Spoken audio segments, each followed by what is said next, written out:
C'est d'aller présenter l'armée de l'air là où elle n'est pas représentée justement, et d'aller vraiment à la rencontre du public, parce qu'ici la base aérienne la plus proche est à Saint-Dizier, c'est à plus de 100 km. Les gens ne peuvent pas forcément venir sur nos bases, et on vient. Quelles sont les questions qu'on vous pose le plus souvent? Avec nos animateurs, la question la plus fréquente c'est est-ce que vous êtes pilote?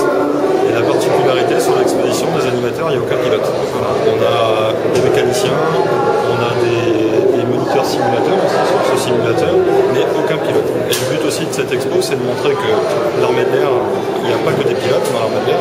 Et souvent les gens pensent qu'on s'imagine l'armée de l'air au travers du pilote de chasse, mais c'est pas du tout ça. Pour faire fonctionner tout ça, pour faire voler nos avions, il y a plein de spécialités, plein de métiers. On travaille tous sur une base aérienne. Une base aérienne, c'est une petite ville, et on va retrouver des cuisiniers, des secrétaires, des commandos pour défendre la base, des mécaniciens, etc.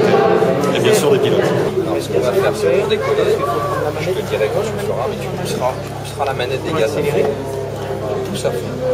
Et ensuite, tu auras le compteur à gauche, c'est un compteur de vitesse. Allez, on y va, on redresse. Ouais, super. Ouais. Très très bien. On a l'impression que c'est réel. L'atterrissage, quand on atterrit, il faut bien le faire. Après le décollage aussi, puis on doit vraiment... Après on doit essayer de garder le cap, quoi. Et qu'est-ce qui est le plus dur? Garder le cap.